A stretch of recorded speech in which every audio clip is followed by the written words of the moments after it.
राधे राधे प्रियजनों। तो पिछले सेशन में हमने महारथी के बारे में पढ़ा था। तो आप बताइए कितने तरह के महारथी होते हैं और उस सेशन में किन महारथियों की बात हो रही थी और उनका काम क्या होता था। तो जो भी मुझे सही जवाब देगा मैं उसके कमेंट को पिन करूँगी। तो चलिए आगे बढ़ते हैं।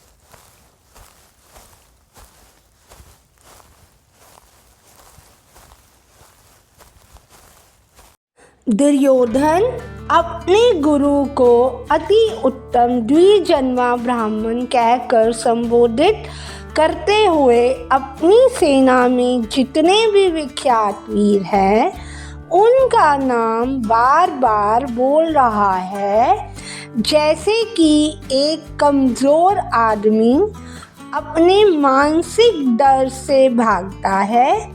जिस प्रकार एक खाली सड़क पर जाता हुआ आदमी बार बार सीटी बजाता है क्योंकि वह अपने आप को डर और अंधेरे से बचाना चाहता है, क्योंकि वह एक अलग सुनसान रास्ते पे चल रहा है और नामालूम होने वाले घर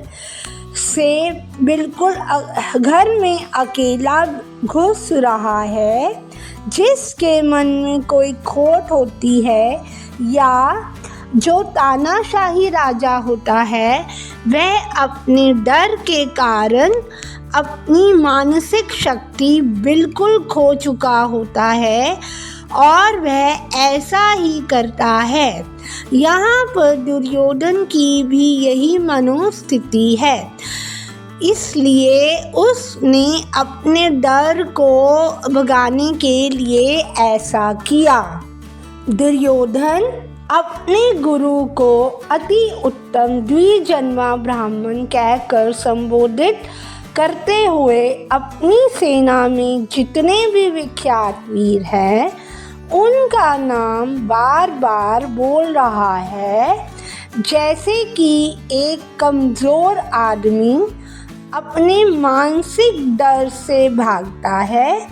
जिस प्रकार एक खाली सड़क पर जाता हुआ आदमी बार बार सीटी बजाता है क्योंकि वह अपने आप को डर और अंधेरे से बचाना चाहता है, क्योंकि वह एक अलग सुनसान रास्ते पे चल रहा है और नामालूम होने वाले घर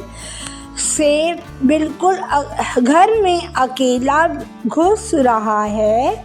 जिसके मन में कोई खोट होती है या जो तानाशाही राजा होता है वह अपने डर के कारण अपनी मानसिक शक्ति बिल्कुल खो चुका होता है और वह ऐसा ही करता है। यहाँ पर दुर्योधन की भी यही मनोस्थिति है, इसलिए उसने अपने डर को भगाने के लिए ऐसा किया। जैसे जैसे दुर्योधन यह समझ रहा था कि दुश्मन सेना की फौज में सभी विख्यात दिग्गज जो बहुत शक्तिमान हैं वह एक कतार में खड़े हैं, वैसे भी वह उतना ज़्यादा कृपणतापूर्वक बहुत नीचता से और बहुत बुरी तरह से वह घबरा रहा था, जबकि उसको यह पता था कि उसकी सेना में जितने भी कतार में सेनानी खड़े हैं वो भी उतने ही सक्षम हैं जितने कि उसकी दुश्मन सेना के सेनानी। वह अपने आप को प्रोत्साहन देने के लिए अपने आप को इन शब्दों के इस्तेमाल से पुनर्जीवित कर रहा था और अपने गुरुजनों और अपने बड़ों के प्रति वह इन शब्दों का इस्तेमाल बार बार कर रहा था ताकि वह अपने आप को प्रोत्साहित कर सके।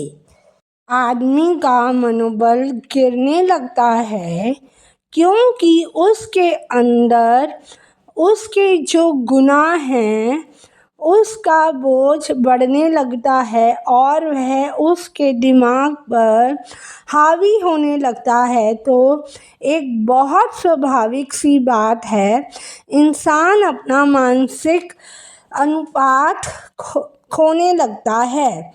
इस तनाव की घड़ी में इंसान की असली मानसिक स्थिति सामने आ जाती है। इसलिए उसने अपने ही अध्यापक को सभी ब्राह्मणों में अति उत्तम ब्राह्मण माना है, वो ब्राह्मण जो द्विजन्मा है। जब दुर्योधन अपने गुरु द्रोणाचार्य से मिला तब द्रोणाचार्य ने चुप रहना ही ठीक समझा। जो दुर्योधन उस समय बिल्कुल असहाय राजा की तरह महसूस कर रहा था, तब वह अपने आप को उत्साहित करने के लिए नए नए उपाय ढूंढता रहा ताकि वह अपने गिरते हुए उत्साह को फिर से पुनर्जीवित कर सके। तो इसलिए उसने एक एक करके सभी महान विख्यात व्यक्तियों की गणना करनी शुरू कर दी। यहाँ पर द्विज की परिभाषा पर प्रकाश डाला गया है।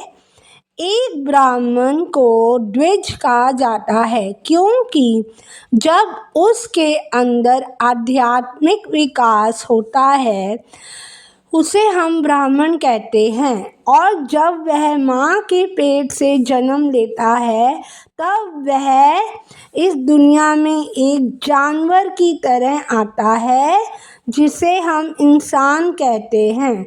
बहुत सारी शिक्षा प्राप्त करने के बाद और चिंतन करने से ही वह ज़्यादा से ज़्यादा अनुशासित होता है। उसका मानसिक मस्तिष्क बहुत ज़्यादा अनुशासित होता है, जिसके फलस्वरूप वह अपने अंदर पूर्णता को प्राप्त कर लेता है।